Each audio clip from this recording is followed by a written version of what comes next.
അടിപൊളി. നല്ല super. Villain ഭയങ്കര കിടിലമാണ്. നല്ല കിടിലമാണ്. പറ്റിയ വില്ലൻ തന്നെയാണ്. നല്ല മൂവിയാണ്. ലാലേട്ടൻ എപ്പോഴും അടിപൊളിയല്ലേ. ശരി,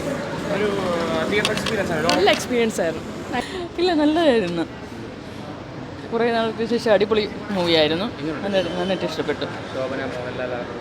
ആ കോംബോ നല്ലതായിരുന്നു. സൂപ്പറായിരുന്നു. നല്ലതായിരുന്നു. അടിപൊളി മൂവിയായിരുന്നു. ശരിക്കും പറഞ്ഞാൽ കുറേ നാളിന് ശേഷം നല്ലൊരു മൂവി കണ്ട സന്തോഷമുണ്ട്. മോഹൻലാൽ നന്നായിട്ട് തകർത്ത് അഭിനയിച്ചിട്ടുണ്ട്. ലാലേട്ടൻ കുറേ നാളിന് ശേഷം സന്തോഷിപ്പിച്ചതിൽ വളരെ സന്തോഷം. വില്ലന് സൂപ്പർ, പറയാതിരിക്കാൻ വയ്യ. ദാറ്റ് ക്യാരക്ടർ വാസ്, അയാൾ നന്നായി ചെയ്തിട്ടുണ്ട് ആക്ടർ. ഒരിക്കലും നമ്മൾ പ്രതീക്ഷിക്കില്ല, ഫസ്റ്റിൽ നമ്മൾ കാണുമ്പോൾ ഒരിക്കലും പ്രതീക്ഷിക്കില്ല വില്ലൻ ആണ് അദ്ദേഹം എന്നുള്ളത്. So it was really amazing movie. അത് തന്നെ എനിക്ക് പറയാനുള്ളൂ. ഞാൻ ഓവറോൾ നല്ല പടമായിട്ടുണ്ട്.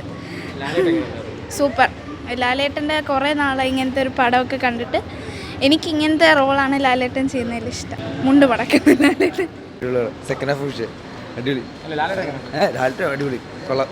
Theatre experience first. വില്ലൻ ഒരു പുതിയ ടൈപ്പ് വില്ലൻ വരെ. ലാലേട്ടൻ നല്ല പഴയ ഒരു ലാലേട്ടനെ കണ്ടു. നല്ല സന്തോഷം. നല്ല പൊതുവെ നല്ലൊരു സിനിമയായിരുന്നു. 5 ഒരു 4.5. നല്ല പടമാണ്. സൂപ്പർ പടം. പൊളി. നല്ല ഒരു തിരിച്ചുവരവാണ്. പൊളി പടം. നല്ല സിനിമ. നല്ല പെർഫോം. നൈസ്. സൂപ്പർ.